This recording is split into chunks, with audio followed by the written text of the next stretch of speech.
Welcome to Crawlspace. I'm Tim, here with Lance in the Crawlspace studios. What's up, Lance? What's going on? Crawlspace Studios nestled in this building in the beautiful Crawlspace Studios. This interview that we have coming up was quite a rush. This guy, Randy Patrick, this homicide detective, was amazing to speak with. It was pretty fun. It's from a TV show called Killing Fields that is premiering this week, Thursday, January 4th at 9 p.m. Eastern on Discovery Channel. It's the third season of this hit true crime series called Killing Fields, and this time they head to the Isle of Wight County, Virginia, to investigate a brutal cold case in this third season. And Randy has been working on this case for 13 years, and it's the opportunity that he has with his task force to look into the case, interview old suspects, like he says, anybody who's alive now that was around during the time of the murder. They're re-interviewing people, and hopefully to bring closure for himself and for the victim's family. Okay, so thank you very much for listening. Please follow us on Twitter at CrawlspacePod. We're also on Instagram and Facebook, so check us out there. And without further ado, let's play the interview with investigator Randy Patrick.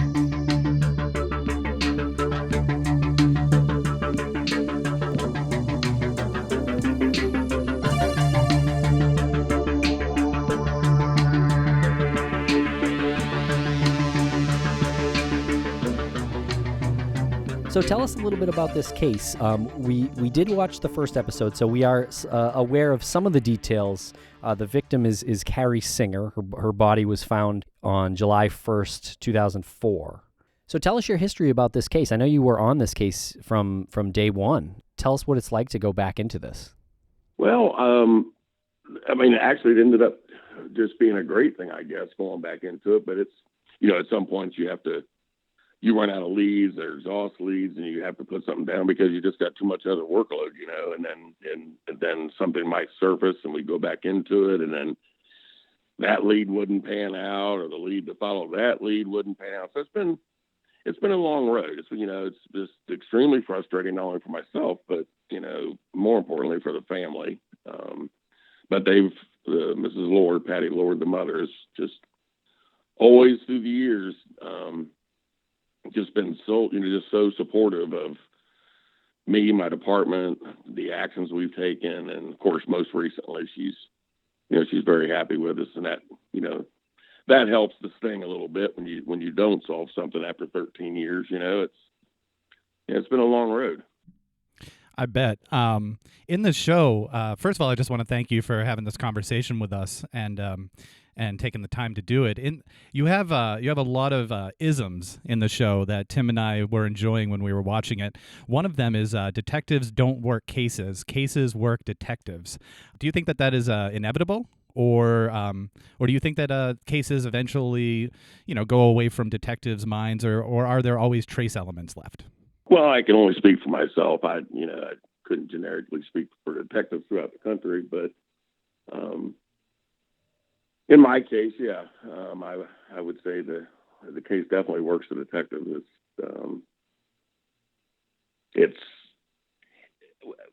and to stick with you, just so vividly over the years and stuff, has a lot to do too with the type of crime and what I saw as well, and being a father of two daughters, and seeing this poor girl like I saw her, and then be a part of her and her family's life now for 13 years is,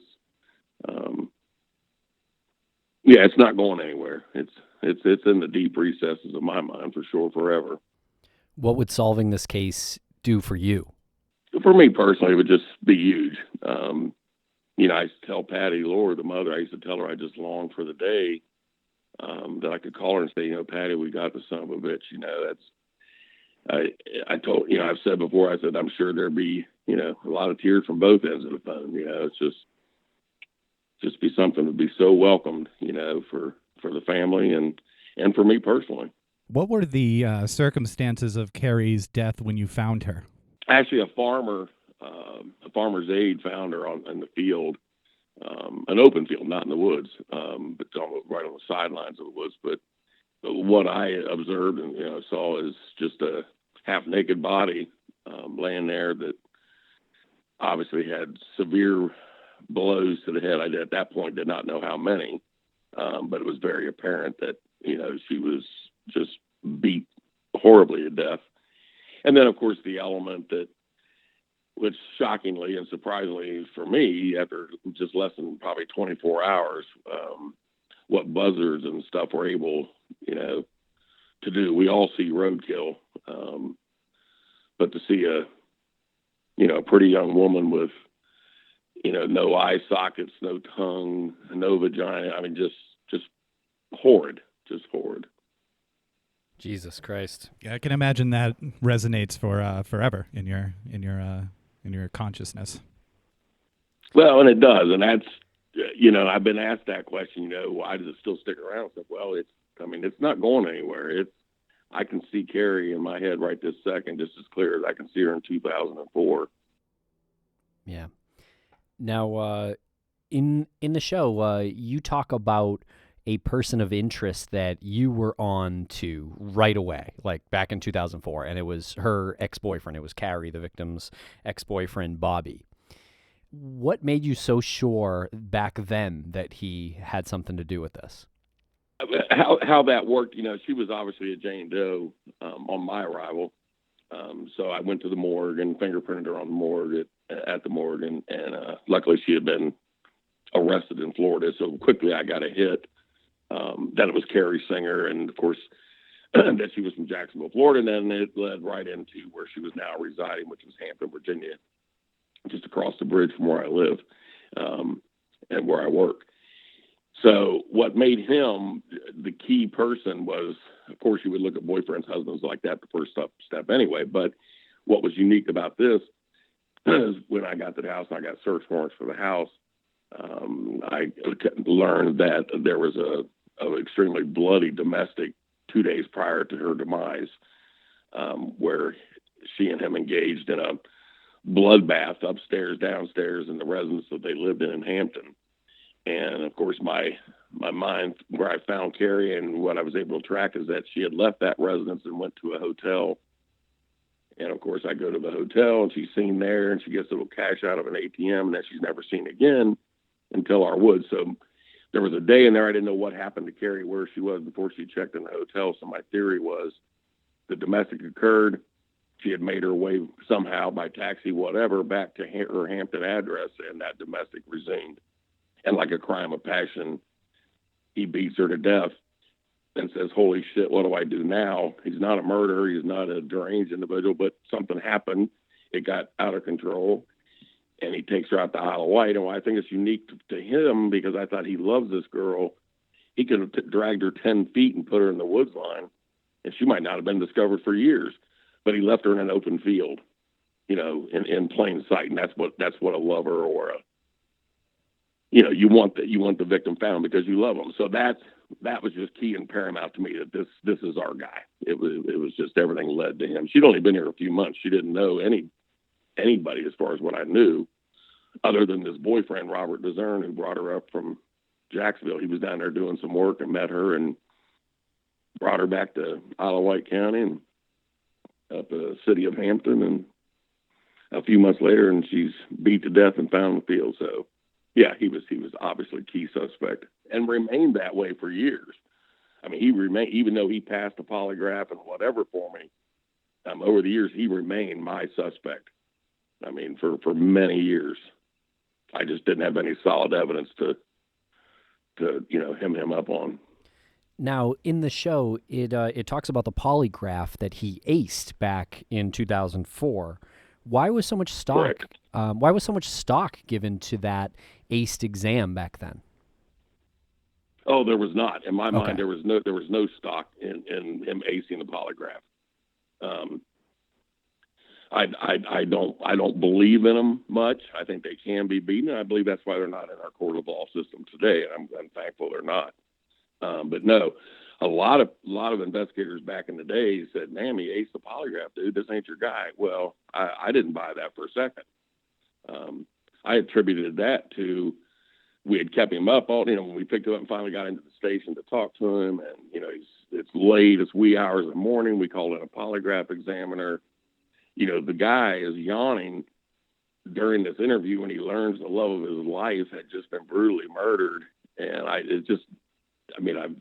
watched the interrogate or the questions by the polygraph examiner, and just none of it made sense. He was just too calm. And I couldn't figure it. I couldn't read it. I didn't, but for some reason he aced the polygraph. But no, it did not. I did not walk away from that saying, holy shit, he's not our guy. Not for a second. Right. Now, you have a really good relationship, at least from what it seems on the episode that we watched with Chris Coughlin, your partner. And he says a couple of times that he brings fresh eyes to the case and seems to really, it kind of went in a direction I wasn't expecting. I thought it was going to be almost adversarial, but it turned into him being the fresh eyes and looking at you as a really he really seems to look up to you, and those fresh eyes do bring other techniques and methods like the voice test, which was fascinating, and that's something I don't want to spoil for anybody who hasn't watched the show. But was there anything else about your relationship with Coughlin that you looked at and said, wow, this is perfect for what this case needs 13 years later? No, I mean, how that sort of came about when Lieutenant Potter advised me and said, "Hey, I'm gonna hook you two up."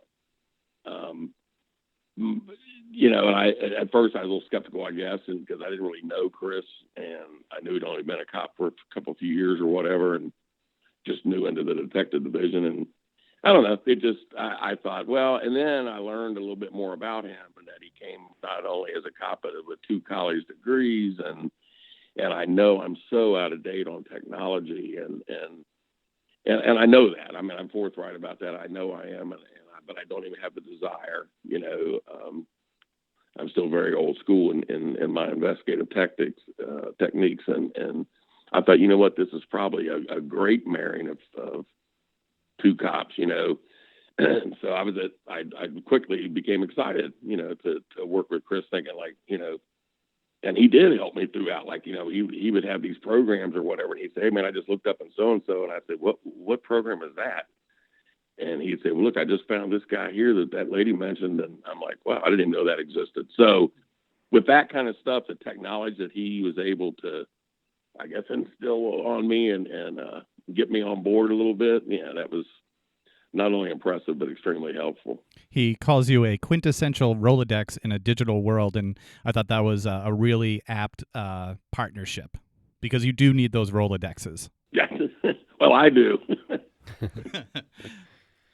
So episode 1 starts off with a prison tip, or an inmate in a prison who's in there for life says all of a sudden he knows who killed Carrie Singer. Affectionately nicknamed the Shitbird. Right. Yep. Is that a technical term? Yeah, police term? Yeah. It's my technical term for all murders that are in federal penitentiaries. They're all shitbirds. They're all going to lie to you. Right. If their lips are moving, they're lying. So. Okay, yeah. So I guess that's my question.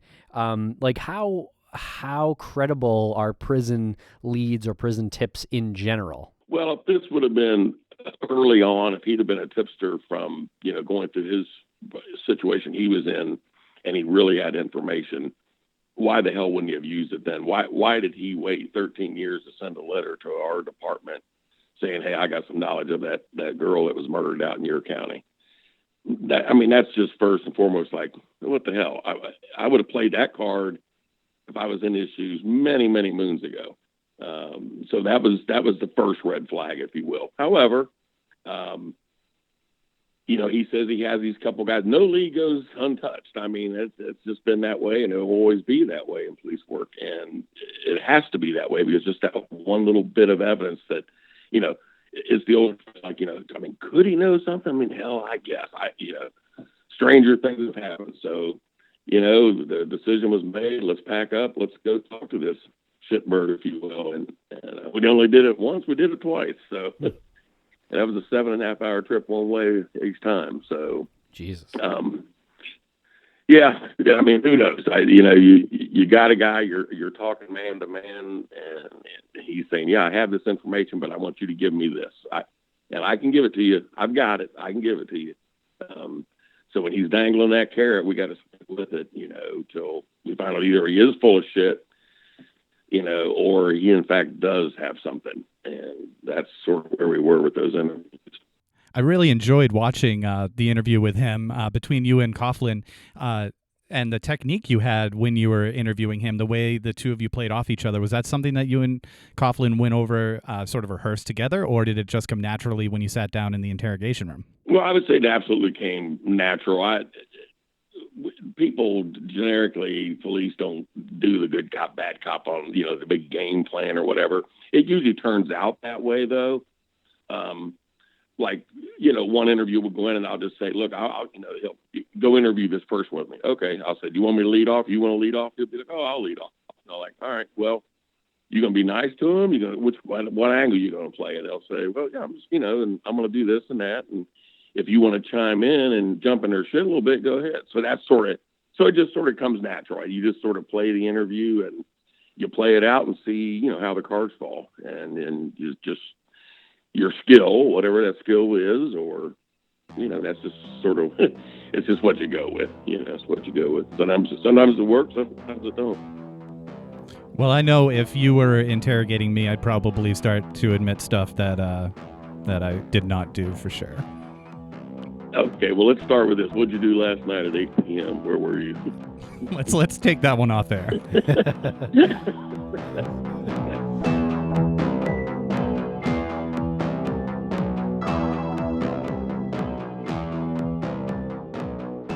Lance, now, as you know, I have perfect vision, so I don't need glasses or anything silly like that, but you have really awful vision, so you do need them. So tell me a little bit about your experiences. Well, Tim, as you know, I have been afflicted with ridiculously bad vision since the age of 12, and glasses, well, they make me look a bit like Jeffrey Dahmer, so I prefer contacts. What I don't prefer is the pain in the neck process of reordering them, but now I have simple contacts. Oh, well, tell me about it.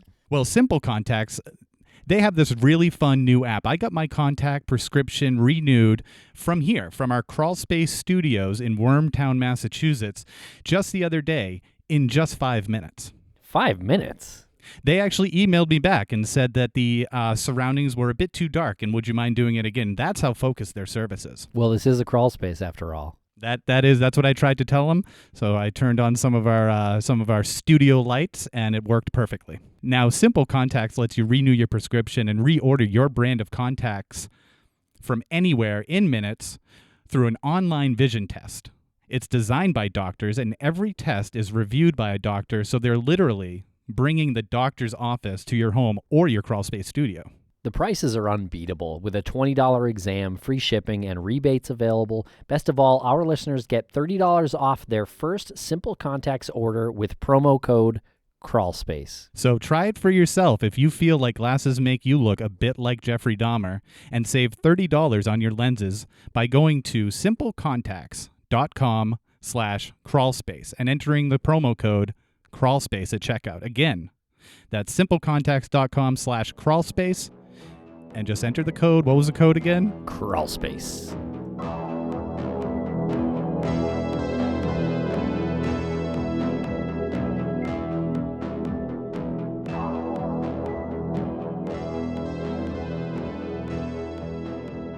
Do you get you said a couple of times in the show that that got me fired up. I'm gonna get fired up. Do you really get fired up?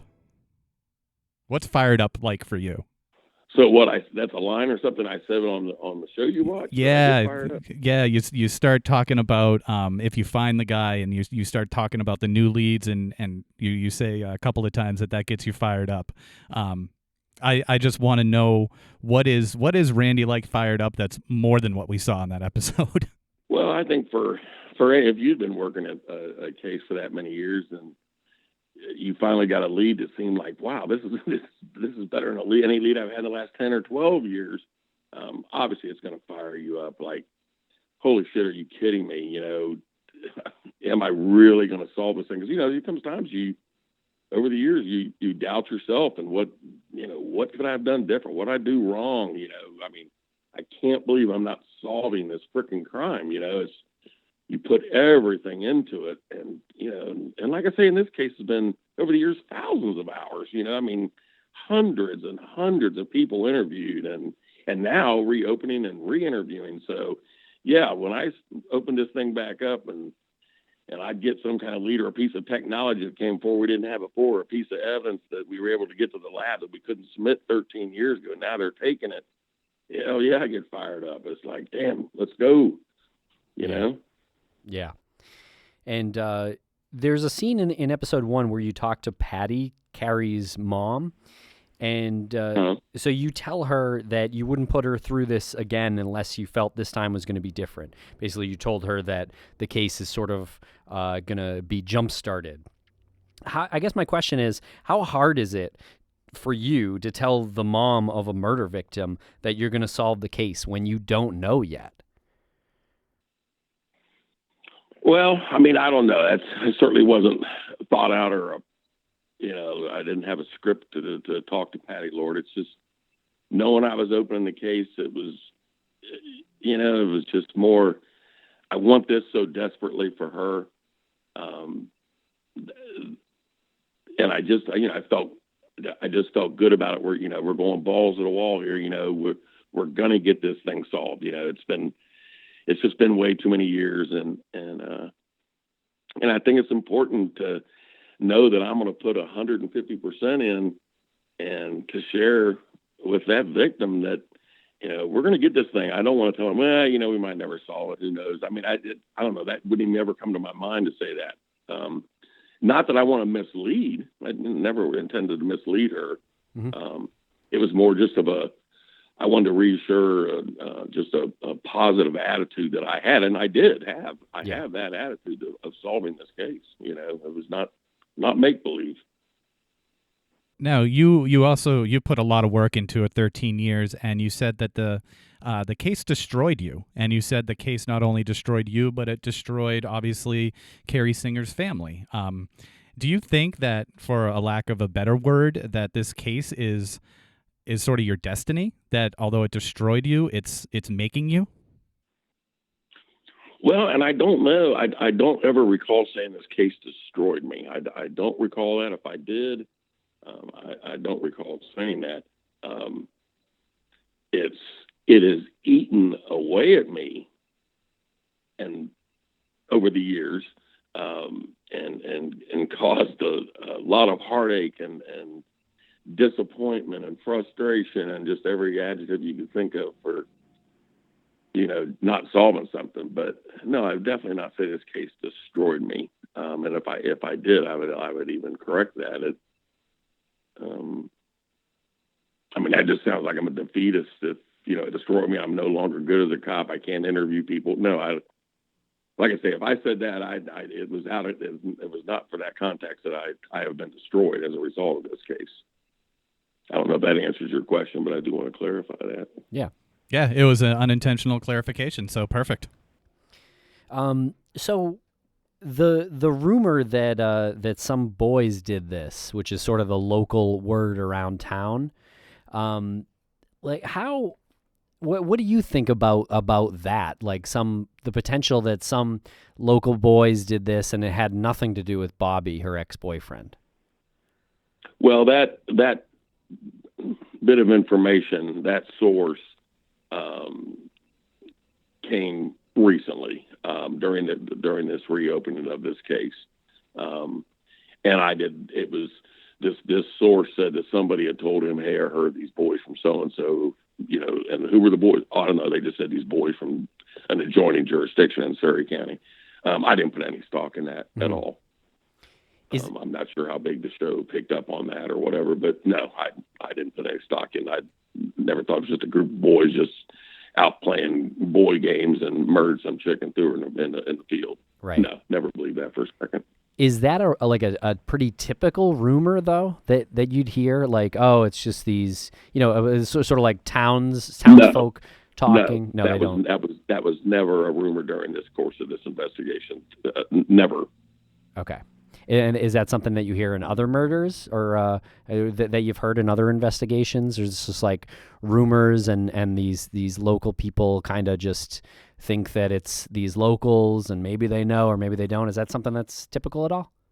I don't think I can answer that for somebody else. No, I don't. In my case, no, I would not say that's just typical that everybody just says, yeah, well, that person got murdered. It's probably just some local boys or girls or whatever. No, Okay. No, what you do get is, I don't know nothing. You knock on the door, I don't know anything. That's the beauty of reopening an old case, because it is old, and we re-interviewed everybody from scratch, from the same people. If they were still alive, they got re-interviewed if we could find them.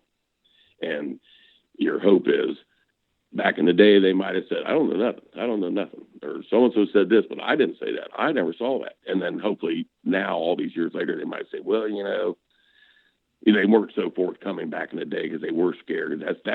Now that you do here in every case, I don't want to get involved. I don't want to be involved. Nobody wants to be involved in anything. And that's what makes police work so freaking hard.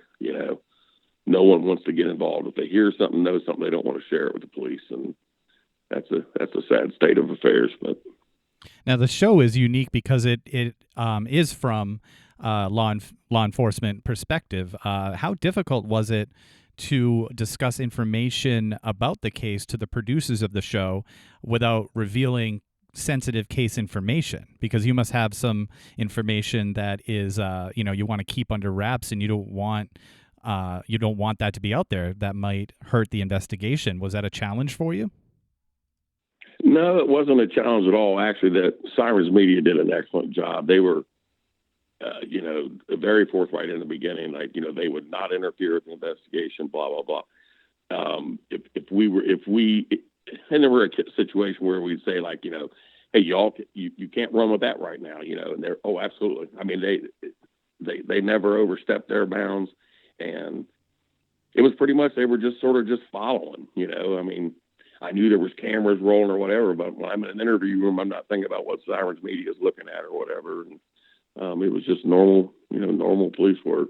So now, just want to circle back real quick to the domestic violence incident that happened. I think it was 2 nights before Carrie was murdered. Yeah, I believe it was like 48 hours or something prior to her being discovered. Okay.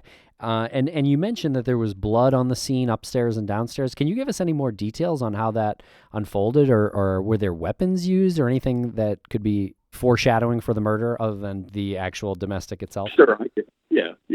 I can share that. The victim in this case, I learned she could be a very aggressive woman. They fought quite often, I learned, and she was usually the primary aggressor. And in this scenario at the domestic, the weapon of choice that Carrie used against Robert DeZern was a doorknob.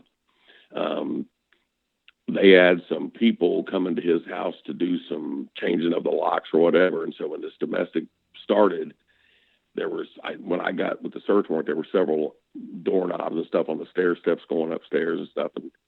And she had picked up one of those, and that's what she was using as her weapon of choice, like swinging it at Bobby's head. And at some point, her hand gets a big gash, supposedly, and they're upstairs, downstairs, things flying around.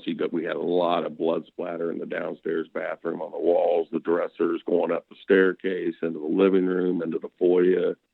A lot of blood. But very typical of head wounds. And, and if you got a severe slice in an open hand and you're waylaying on somebody, and you're doing a lot of cast off yourself, the splatter and such. So that was the weapon that she used, was a doorknob. Interesting. Yeah. And so Bobby didn't try to clean up this mess in between when she went missing and you guys discovered this blood in this house? He eventually did. When that domestic happened, Bobby leaves. Neither one drove. Neither one had a car. Neither one had a driver's license. He had too many DUIs, I believe, or something. But he left the residence and walked up the street to the fire station. And the fire paramedics were tending to his head and said, holy crap. So they called the police. So the local police in Hampton show up. Well, Hampton shows up and they get warrants for Carrie's arrest as being the primary aggressor for the battery that she caused on Robert. So they go back to the house to arrest Carrie, and she's gone. She had left the residence. So that's how all that started, getting her.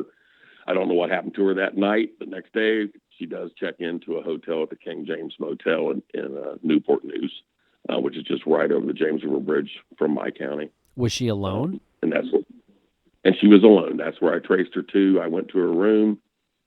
Her little bag, her little satchel, whatever, was on the floor next to the bed. You could tell the bed had not been sat on. She simply walked in the room, set her stuff down, her little overnight bag, and the hotel owner did see her, recognized her, said she walked out the door of the hotel, and he saw her walking down Jefferson Ave, which I traced her about three city blocks down. She went to a 7-Eleven, withdrew $40 cash out of Robert DeZern's account, and that was the last trace of Carrie Singer until I saw her in the woods the next day. Wow, that is it is a tragic story. Just all elements of it, the domestic leading to her running away, or obviously running, just to get some time to herself, collect her thoughts, I imagine. Yep. And it's a direct connection to her, body being found. When you look back on it and, your experience with the case, do you think about specific incidents that you could have handled better, or that you could go back in time and maybe question a little differently? Is there anything that you just bang your head against the wall? I mean, other than the entire thing? No, not really. And like I said, there's been numerous times that I've said, what could I have done different? What did I do something wrong? And I think the answer to that is no. For the technology, what we had back in the day, I think I did everything in my power. That's what made it so frustrating, that I couldn't find any mistakes. And of course, that with Chris Coughlin coming on board, that was sort of a hope there too, that, with him going and diving into it from what I saw 13 years ago, the case files that I created, that he might say, holy shit, did you ever talk to this guy? Or didn't, or but unfortunately that didn't happen. Well, I should say, fortunately, that didn't happen. Yeah, you do strike us as a particularly thorough detective. So, yeah, that was just something that we were curious about on our end. And I guess I just want to know what else is coming up on Killing Fields season 3. I don't know if I'm supposed to say you just need to watch and see. I don't know. I don't know what I can tell you. Yeah. Okay. Well, it is tell you much. It is a great show. It flies at an intense pace. You will not be bored when you watch it. You really start off in one place and you just kind of ride the wave until the end, and it's like 45 minutes without commercials. So it flies at a really decent clip, and it premieres January 4th, 9 p.m. Eastern on Discovery Channel. On the Discovery Channel, and it is called Killing Fields, the Isle of Wight County, Virginia.